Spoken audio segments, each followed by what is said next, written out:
প্ৰথমতে ক'লে যে এগৰাকী বৈদেশিক মন্ত্ৰীক আমি ছিংগাপুৰলৈ পঠিয়ালে নেকি বা কোনোবা কেবিনেট মন্ত্ৰীক পঠিয়ালে নেকি নপঠিয়ালে কেনেকৈ ছিংগাপুৰৰ পৰা কেনেধৰণৰ কফিনত আনিলে জুবিন গাৰ্গ ডাঙৰীয়াৰ পাৰ্থিৱ শৰীৰটো পোনপটীয়াভাৱে অসমত পালে সেইটো নকৰি তেওঁলোকে চাৰ্টাৰ্ড ফ্লাইটৰ ৰাজনীতি কৰিলে আজি প্ৰায় 100জনতকৈ অধিক এতিয়া জেলত আছে জুবিনৰ অনুৰাগী জুবিনৰ ন্যায় বিচাৰ কিন্তু তাৰ পৰিৱৰ্তে জুবিনক হত্যাকাণ্ডৰ লগত জড়িত থকা ব্যক্তিসকল কিন্তু মুকলি আকাশৰ তলত আছিল কেইবাদিন ধৰি যি সময়ত এটা আৱেগিক মুহূৰ্তত মানুহে খং খুব হৈ আছে এই সময়ত তেওঁ বাৰে বাৰে নেপালৰ কথা যেতিয়া সিদ্ধাৰ্থ শৰ্মা দিল্লীত পাইছিল লগ পাইছিল বুলি কৈছে মুখ্যমন্ত্ৰী স্বয়ং লগ পাইছে লগ পাই তেওঁ সিদ্ধাৰ্থ শৰ্মাক কাৰায়ত্ব নকৰি বা গ্ৰেপ্তাৰ নকৰি বা নজৰবন্দী নকৰাকৈ তেওঁ এটা বোকা চকীয়া আৰম্ভ কৰি দিলে আৰু নেপালৰ কথাটো বাৰে বাৰে মনত পৰি আছে তাৰ মানে তেওঁলোকৰ ভয় আছে যে তেওঁলোকে যে ভুল কৰি আছে সেইটো কাৰণে নেপালৰ কথাটো তেওঁ বাৰে বাৰে আনি পেলাই অসমৰ মানুহক ভয় ভাবি দেখুৱাব বিচাৰিছে অসমৰ জাতীয় যৌৱনৰ সম্পদ জুবিন গাৰ্গ ডাঙৰীয়াৰ আকস্মিক অকল্পনীয় আৰু অসহনীয় যিটো মৃত্যু যিটো এতিয়া হত্যাৰ ৰহস্যজনক এটা বাতাবৰণ সৃষ্টি কৰিছে আমাক আটাইতকৈ ব্যথিত কৰি তুলিছে সমগ্ৰ অসমক আৱেগিক কৰি তুলিছে এই সময়ত আমি অসমবাসীয়ে জুবিন গাৰ্গ ডাঙৰীয়াই বিচৰাৰ দৰে এই সমাজ গঢ়িবলৈ চিন্তা কৰিছোঁ তেওঁৰ চিন্তাৰে যে আমি যি অসম আগুৱাই লৈ যোৱা এটা বাট আমি পাইছোঁ সেইটো ক'ৰবাত নহয় ক'ৰবাত আমি মন কৰিবলগীয়া হৈছে আৰু মই আজি কেইটামান প্ৰশ্নহে তুলিব বিচাৰিছোঁ কাৰণ এই প্ৰশ্নবিলাক ৰাজনৈতিক প্ৰশ্ন নহয় কিন্তু সেইটো জুবিন গাৰ্গ হত্যা সম্পৰ্কীয় যিখিনি আমাৰ দায়িত্ব আছিল যিখিনি আমাৰ কৰিবলগীয়া আছিল বা তেওঁ সন্মানৰ প্ৰতি আমি যিখিনি সন্মান প্ৰদৰ্শন কৰিব লাগিছিল তাৰ পৰিৱৰ্তে এতিয়া খুব ৰাজনীতিক টনা অজৰা আমি দেখিছোঁ আৰু এই ৰাজনীতিক টনা অজৰাটো বিশেষভাৱে সাহসীয় দলৰ মুখ্যমন্ত্ৰীৰ পৰা আৰম্ভ কৰি বিজেপিৰ নেতা পালি নেতা আৰম্ভ কৰিছে এইটো প্ৰশ্ন ৰাইজে জনাটো ৰাইজক উত্তৰ দিয়াটো চৰকাৰৰ দায়িত্ব যোৱাকালি মুখ্যমন্ত্ৰী ডাঙৰীয়াই হঠাতে ফেচবুক লাইভ আহি কিছু কথা তেওঁ ৰাইজৰ আগত আমি যি কথা আমি ভবাই নাই কথাবিলাক তেওঁ কৈ পেলাই ৰাজনীতি গ্ৰহণ কৰিব বিচাৰিছে তেওঁ উচ্ছেদ আৰু জুবিন গাৰ্গক হত্যাৰ লগত তেওঁ গোটেই কথাটো আনি আনিছে এতিয়া উচ্ছেদটোক কিছু মানুহে সমৰ্থন কৰে কিছু মানুহে বিৰোধিতা কৰে কিন্তু জুবিন গাৰ্গ হত্যাটো চবে ভাল পায়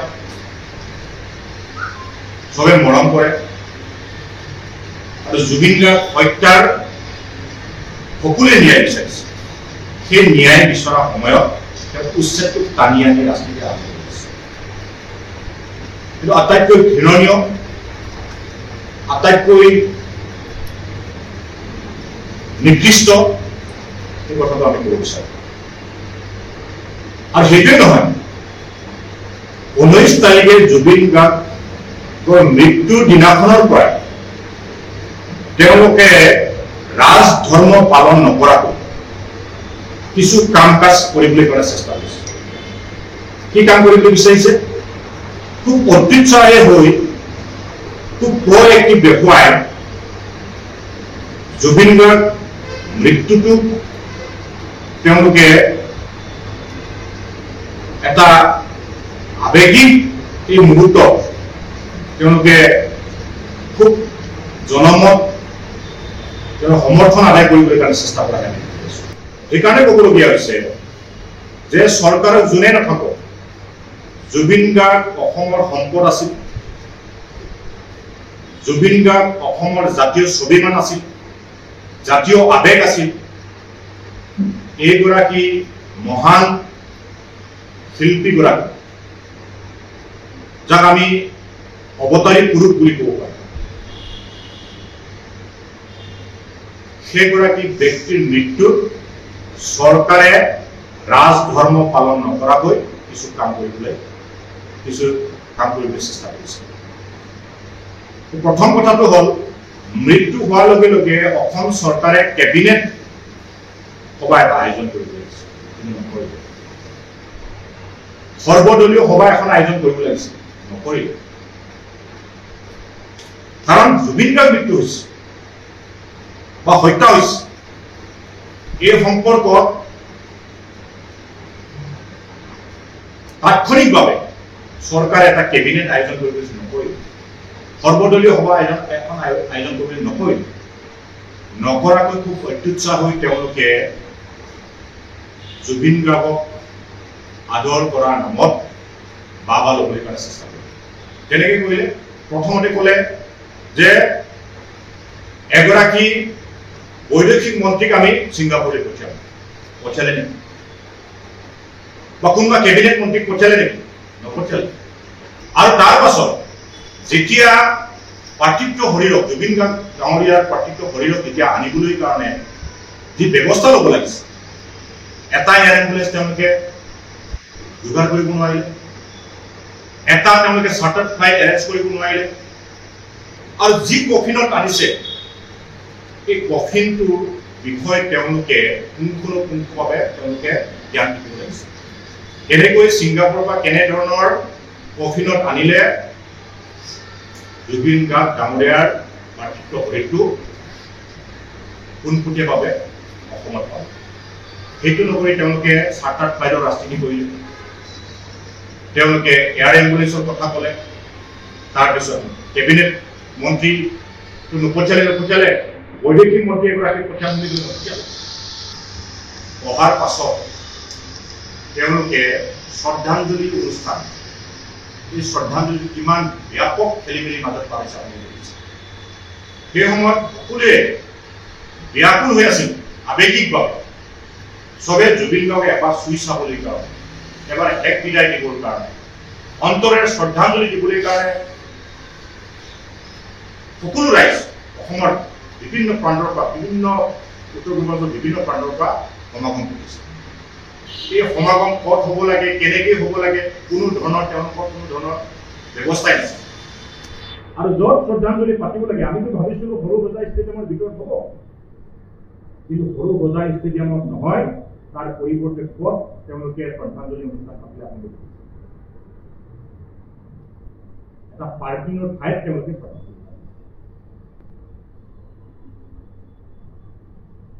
তাৰমানে দায়িত্ব পালন কৰাৰ নামত চূড়ান্ত অৱহেলা তেওঁলোকে কৰিছে। আৰু ৰাজধৰ্ম পালন নকৰে। সেইকাৰণে মই কৈছো যে ৰাজধৰ্ম তেওঁলোকে পালন কৰা নাই। কি কাৰণে কৰা নাই? আপোনালোকে চাব যে প্ৰথমতে জুবিন গাৰ্গৰ অনুৰাগীসকলে যেতিয়া ব্যাকুল হৈ আৱেগিক হৈ জুবিন গাৰ্গক শেষবাৰৰ কাৰণে শ্ৰদ্ধাঞ্জলি দিবলৈ কাৰণে তেওঁলোকে সদললৈ আহিছে, কোনো ব্যৱস্থাপনা নাই, নথকাৰ ফলত এটা বিশৃংখল পৰিৱেশ সৃষ্টি হৈছে। তাৰ কাৰণে তেওঁলোকৰ নেতা পালিনীতাই যেতিয়া VIP ট্ৰিটমেণ্টত যেতিয়া এই শ্ৰদ্ধাঞ্জলি অনুষ্ঠান অংশগ্ৰহণ কৰিছিল, তাৰ পাছতো উত্তৰ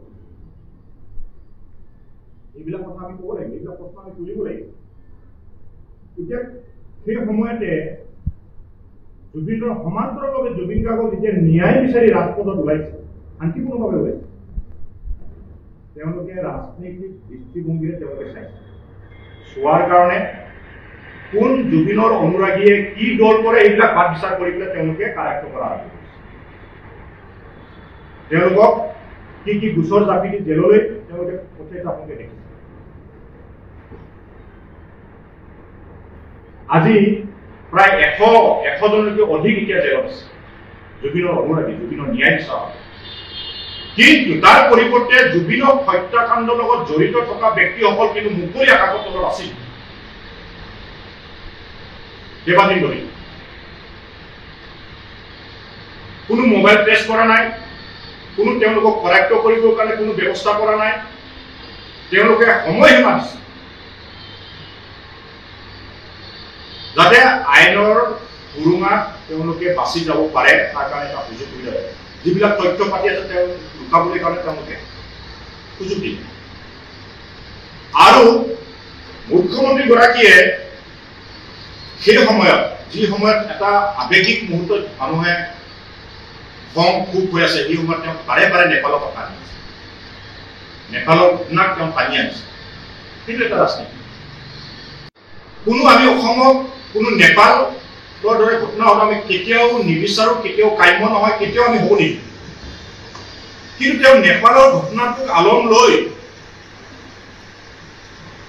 এই জুবিন গাৰ্গৰ হত্যা হোৱা বা মৃত্যু হোৱাৰ সময়ত তেওঁ টানি আনি পেলাই মানুহক এটা ভয় বাবুকি দিয়া আৰম্ভ কৰিব।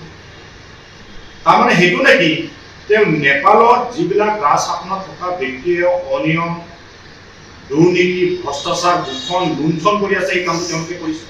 সেইকাৰণে নেপালৰ কথাটো টানি আনিছে আৰু নেপালৰ কথাটো বাৰে বাৰে মনত পৰি আছে। তাৰমানে তেওঁলোকৰ হৈ আছে যে তেওঁলোকে যে ভুল কৰি আছে, সেইটো কাৰণে নেপালৰ কথাটো তেওঁ বাৰে বাৰে আনি পেলাই অসমৰ মানুহক ভয় বাবুকি দেখুৱাব বিচাৰিছে। এইবিলাকৰ প্ৰশ্ন আমাক দিব লাগিব, প্ৰশ্নৰ উত্তৰ আমাক দিব লাগিব। তাৰ লগে লগে যেতিয়া সিদ্ধাৰ্থ শৰ্মা দিল্লীত পাইছিল, লগ পাইছিল বুলি কৈছে, মুখ্যমন্ত্ৰী স্বয়ং লগ পাইছে। লগ পাই তেওঁ সিদ্ধাৰ্থ শৰ্মাক কাৰায়ত্ব নকৰি বা গ্ৰেপ্তাৰ নকৰি বা নজৰবন্দী নকৰাকৈ তেওঁ এটা বোকা চকীয়া আৰম্ভ কৰি দিলে যে জুবিন গাৰ্গৰ সহধৰ্মিনী গৰিমা শইকীয়া গাবলৈ তেওঁ আঙুলি ক'লে গৰিমা শইকীয়াই বাধা দিয়াৰ কাৰণে আমি তেখেতক গ্ৰেপ্তাৰ কৰিম। সেইটো কি ৰাজধৰ্ম হ'ল? তেওঁ যদি মুখ্যমন্ত্ৰী হয়, তেওঁ যদি ৰাজধৰ্ম পালন কৰিব লাগে, তেতিয়াহ'লে কাৰো কথা নোকোৱাকৈ অভিযুক্ত গ্ৰেপ্তাৰ কৰিব লাগে, কৰায়ত্ব কৰিব লাগে আৰু নতুবা নজৰবন্দী কৰি ৰাখিব লাগে। সেইটো নকৰি তেওঁ তথ্য লুকাবলৈ কাৰণে আটাইতকৈ দুৰ্ভাগ্যজনক। তাৰ লগে লগে আপোনালোকে দেখি আছে যে কেইটামান কথা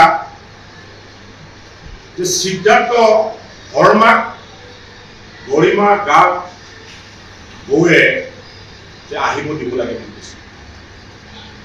এই কথাটো গৰিমা বৌৱে কাৰ হিচাপ কৰিছে বহুতে জানে, বহুতে নাজানে। কাৰণ তাৰচেন মিত্তাল বুলি এগৰাকী ব্যক্তি, যিগৰাকীয়ে বহু বছৰ ধৰি 15-16 বছৰ ধৰি জুবিন গাৰ্গক ব্যৱহাৰ কৰি অজস্ৰ সা সম্পত্তি বনাইছে। তেওঁ জুবিনক লৈ কোনো দায়বদ্ধতা তেওঁ নাই, কেৱল জুবিন গাৰ্গক লৈ ক্ষিৰতী গায়ক হিচাপে ব্যৱহাৰ কৰিবৰ কাৰণে তেওঁ সদায় চেষ্টা কৰিছে আৰু তেওঁ সফল হৈছে। আৰু তেনেকৈ সিদ্ধাৰ্থ শৰ্মাক ৰক্ষণাবেক্ষণা দিবৰ কাৰণে গৰিমা বৌক হেঁচা প্ৰয়োগ কৰি সিদ্ধাৰ্থ শৰ্মাক এই যে আমাৰ জুবিন গাৰ্গ ডাঙৰীয়াৰ শেষ মুহূৰ্তত আহিবলৈ কাৰণে সিদ্ধাৰ্থ শৰ্মাক আহিবলৈ কাৰণে হেঁচা প্ৰয়োগ কৰিছে। কথাটো নিশ্চয় আপোনালোকে গম পায়। তাৰ লগে লগে কেইটামান কথা আমি ক'ব লাগিব। মুখ্যমন্ত্ৰীয়ে বাৰে বাৰে কৈ আছে যে ভোট নালাগে, তাৰমানে সেইটো এটা ৰাজনীতি। এইবিলাক কথা কৈ তেওঁ ৰাজনীতি আৰম্ভ কৰিছে। কেতিয়াবা ভোট নালাগে ক'ব, বিকৃত ফটোবিলাক লৈ কালি ফেচবুক লাইভত বিকৃত ফটো দেখুৱাই পেলাই তেওঁ এটা ৰাজনীতি কৰাৰ আৰম্ভ কৰিছে। মুখ্যমন্ত্ৰী নিজকে ডাইনামিক বুলি ভাবে, নিজকে শক্তিশালী মুখ্যমন্ত্ৰী ভাবি সাধাৰণ কোনোবা বিকৃত কৰা ফটোক লৈ তেওঁ কালি তেওঁ জনসাধাৰণক বিভ্ৰান্ত কৰিবলৈ কাৰণে চেষ্টা কৰিছে। তেনেকুৱা ফটো হাজাৰ হাজাৰ ওলাইছে, সেই ফটোবিলাকৰ তদন্ত হ'ব লাগিব। কিন্তু দুটামান ফটো দেখুৱাই তেওঁ যিটো ৰাজনীতি কৰা আৰম্ভ কৰিছে সেইটো কিন্তু বন্ধ হ'ব লাগিব। এনেকুৱা বিকৃত ফটো বহুত ওলাইছে। সাধাৰণ দুটা ফটোক লৈ তেওঁ বিকৃত হোৱা ফটোক লৈ তেওঁ ইমান চেঞ্চিটিভ দেখাইছে, কিন্তু কোনো আমি মানি লওঁ।